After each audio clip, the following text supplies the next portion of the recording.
This is karl-james Langford, Archaeology Cymru. These are my Vikings in Scotland notes as delivered to my students for Archaeology Cymru leading up to the 30th of January 2018. We start off with an image of the wonderful island of Burzee, which is off the northwest coast of Orkney. This site is basically the epitome of the Viking world in that it has everything that a Viking needs. It's isolated. It's a landscape with housing. It's a landscape with their form of Christianity. They can take boats up there and all sorts of things. But we'll come up to the island of Burzee in a short while. Now, we've got to say, but the Vikings in Scotland were a very keen settling influence and a colonizing influence and a form of civilization there as well, settling up and down the Scottish coast on its islands and on the mainland in the form of find through settlements and burials found and artifacts such as this. This was found very recently in Galloway. This is just over about a foot high, this copper pot with a lid on, and it contains wonderful artifacts from bronze, iron to gold, and also there's artifacts of a textile nature, including silk has actually been found within this container. The next image actually coming up now is a wonderful site known as Giles Hoff, which is in Shetland, South Shetland. You can see the mixed match of archaeology there. In the forefront you've got Iron Age, there the building on top there from approximately about the 1600s, and in the background there you've got a wonderful Pictish and then a Viking settlement. One thing that can be immediately said about this is that the Vikings were occupying landscapes that Picts were living also. And I've got to say as well, it's one of those scenarios that we're now starting to realise that the Vikings would go into an area, they wouldn't rape and pillage and kill everybody, they were accepted within the society, and that they gave their own take on how things should be done. The Vikings started to rule across these islands, but they would have needed a local people to have fed them. So there wasn't this huge massacre of local people. When you take it this way, if you moved all the Vikings out of Scandinavia to repopulate the whole of Scotland, then there'd be nobody living in Scandinavia. They just small groups of Vikings up and down the coast of Scotland, small communities. They lived in relatively on marginal land, on outcrops such as this one. Where the local native peoples continue to live, to trade, work and live alongside the Vikings. And those things that we were told when we were at school, that the Vikings were going everywhere, looting, killing, taking people away for slaves, is one of those great myths of the history teaching that we used to all be part of. The Vikings were settlers. And if you look at places like Dublin and Viking York, you'll see that their great settling influence and their great trading influence. The next slide we're actually going to come up to now is image of a boat burial. We're now starting to find boat burials across Scotland, mainland Scotland and the islands themselves. You can see the outline of a boat burial here, and it's probably a fairing, which is a small Viking vessel about 2 meters in width by about 5 meters in length. And these are actually boat burials. Yes, boat burials, you've heard it. They buried their loved ones, male, female, children, inland. This idea that they were burning people on boats out at sea is probably a bit of a myth now, but they may have done it with the great leaders. We see, for example, the Viking ship burial at Sutton Hoo. Yes, Sutton Hoo is not an Anglo-Saxon burial, it's Viking. Swedish Vikings buried there, leaders buried there in about the 640s. That is inland, far inland, far from the sea. The Vikings very much went to sea on a boat. They lived in houses that were boat shaped, and they died being buried in a boat inland. This is another ship burial on the Great Orkney Islands. As you can see, you've got the stones underneath, and the wooden frame of the ship burial itself has long since rotted away. And you can see that we know that that's the case because you see all the iron rivets from the site being excavated. The idea that the Vikings had iron helmets is a bit of a myth now as well. They would have had cloth helmets. When you think about it, a group of Vikings, male and female, on board a ship, a boat, the iron helmets would have weighed quite a bit, so they would have had cloth helmets. Just think about it. A Viking would have wielded his sword or spear. If you get too close to a Viking and the Viking wasn't very good, one blow to the Viking, he's dead. The helmet's not really going to protect them, is it? One thing we can say about Viking society, if you worked inside, you were classed as a female. Whether you're a male or female biologically, you're classed as a female.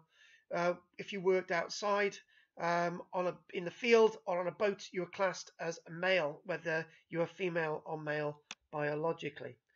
I don't really like this image at all. It really faces native peoples of Britain as being backwards, unable to defend themselves, when in fact it was the native peoples of Britain doing lots of the killing. And one thing that we can see is that related to the Viking period across Britain, at Weymouth in particular, 300 bodies found at Weymouth are decapitated remains of Vikings. Yes, of Vikings, you heard it.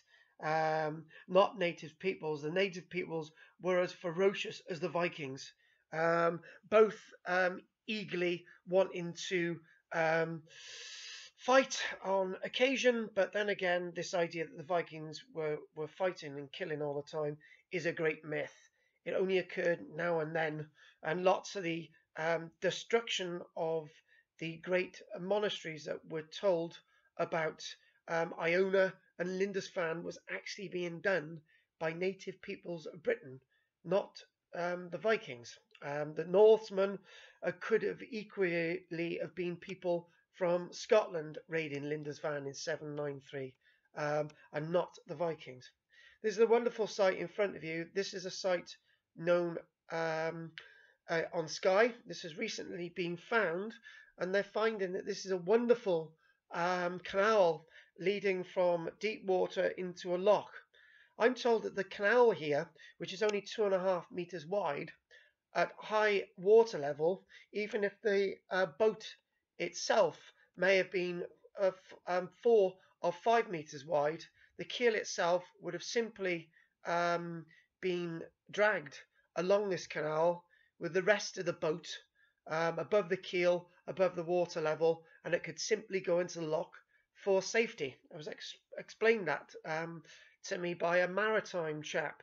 So the canal itself was just to guide the keel along, and simply leading from deep water into the loch itself for safety. This site of Skye, as you can see, can't really pronounce it, but it's in the Dunham Peninsula, south part of the Isle of Skye, and this wonderful canal leading into a loch would have kept Viking vessels safe. And this site is naturally fascinating. It's only actually coming to public view now. It's only really been discovered. There you can see a wonderful image. The canal isn't a great length, but it very much served its purpose. Archaeologists are finding it now, and they are really starting to get a good keen eye for Viking archaeology up and down not just the island coastlines, but actually Scotland itself. What we're seeing is that lots of archaeologists would really be interested in Pictish and Roman archaeology in the past and medieval archaeology in the past, but now they're actually starting to find Viking sites all across Scotland, because they're starting to focus their research on this wonderful Viking archaeology. So, the Vikings are underrepresented in the archaeology of Scotland, but really starting to find it. It's the same problem that we actually find in Wales. There ain't many Viking sites in Wales that have been recorded, but slowly but surely more and more Viking sites are actually being recorded. Same thing with Scotland. Lots of research is actually being undertaken, very much on Orkney at this minute, on their islands, um, including not just Bursay, but which is off the main coast of Orkney mainland, but you get islands like Sanday and Westray, where we get wonderful Viking remains being found in the form of burials and other remains as well. This is a canal at full flood, leading from open water into the loch. And you can imagine, even above the keel, a ship is above the water. It was explained to me that ships themselves could be taken, even if they were even 4 or 5 meters in width, through this canal, which is only 2. But again, wonderful piece of engineering for these Vikings actually at the site. Next image that we're actually seeing now is actually a loom weight with some runic inscriptions on. Typical Viking. Again, you don't really need to find ship burials to indicate that the Vikings are there. Just a nice bit of runic script, as we see in the burial chamber at Maes Howe, or not to call it a burial chamber at Maes Howe, the Neolithic chamber at Maes Howe. We've actually got lots of runic inscriptions there. By the Vikings about the 1000s. One or two of the runic inscriptions are a bit graphic, but one or two just saying the Vikings were here, we came here on holiday, that type of thing. I mentioned earlier on in this presentation about Viking houses themselves being boat-shaped. You can clearly see that it's a bit boat-shaped, this Viking house. And one thing that you can actually say about this is that they wish to live, in the shape of a boat, which you can see 3 or 4 courses height, and then you would have had ribs coming off to create the roof. And all this would have kept the heat in. There'd be no windows, only a door in, and maybe a door out. And that's a Viking house. I've seen a few of them in my travels across Orkney and Shetland. This is the Skye plaque. The original is actually in Kirkwall Museum. It's about 1.5 foot in height. This was found at the Skye boat burial, which is found off the island of Sanday in the Bay of Skye. This site was excavated by Julie Gibson and the Scottish Department of Antiquities, Scottish Heritage in other words, and this was excavated in 1991. And when they excavated in 1991, they found on the boat burial itself, they found the remains of a child, a man and a woman, with all their bits and pieces to take them into the afterlife. This is a wonderful ship burial here, or boat burial I would say. There's another fairing, and you can see that the individual in there, the male individual in there, you can actually see buried with their sword. There's a wonderful image, a great contrast between this burial and another burial actually coming up. There's a burial of a man, and obviously, a male being buried, you would expect to see that, but I've already mentioned the one at Skye. On the island of Sanday, you get a male, female, and a child being buried. Obviously, what does that say about a Viking society? Everybody's given the same level of status in burial. But this next image, this is sort of shaped a bit like a boat, and this is a female burial. And very interesting about this female burial, she's buried alone, buried with a comb, buried with shears, buried with other iron artifacts. But look at that there. You've got a set, a gaming set, which in the past you had associated with male burials, male Viking burials. But what we're seeing with another site recently identified as a site of a female warrior in Sweden, where she's buried with a gaming set as well. So not just a male-dominated game.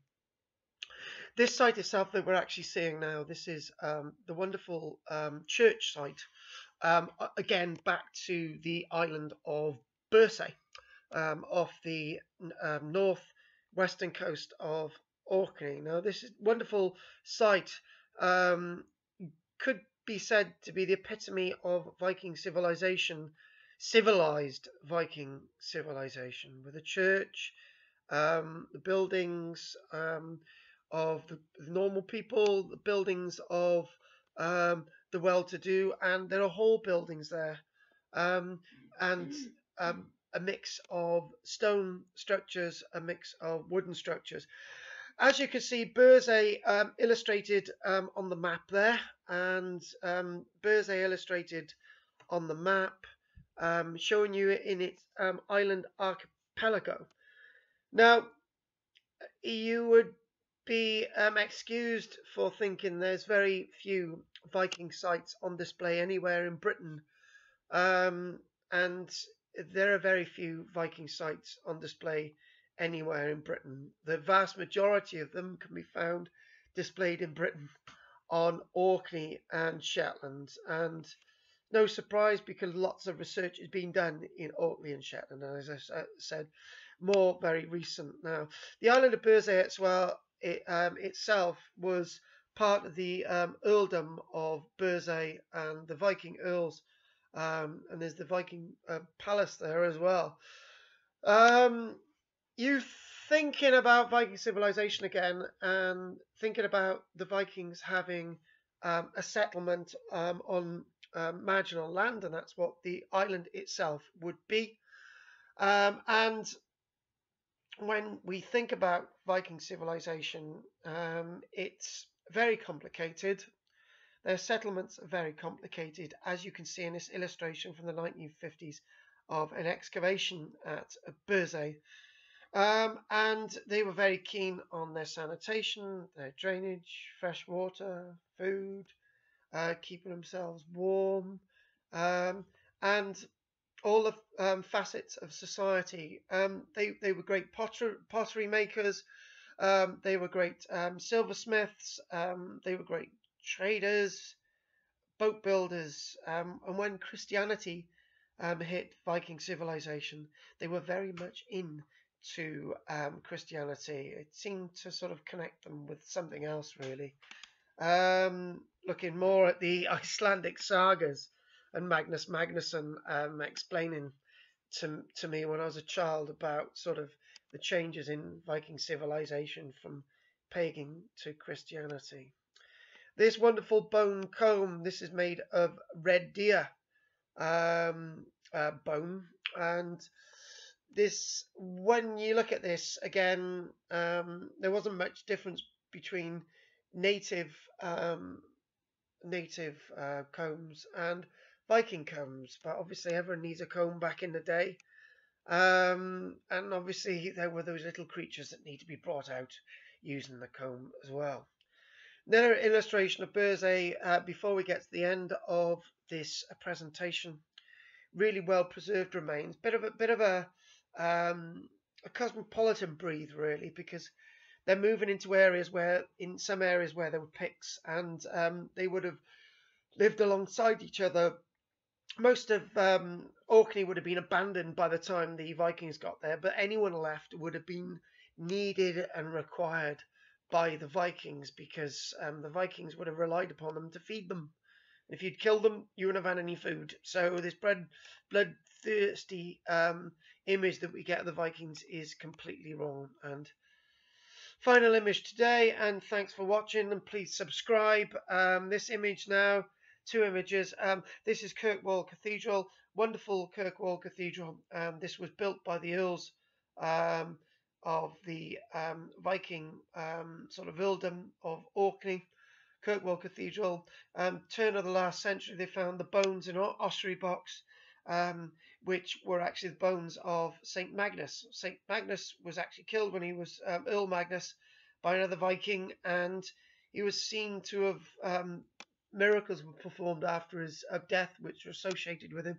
And this wonderful red sandstone cathedral was built in his name, in his memory, and actually we got the bones being found at the turn at the start of the last century. Wonderful cathedral here, and again, the Vikings may be said to have pillaged one or two monasteries here and there, but you can say that the Vikings were blamed for lots of things.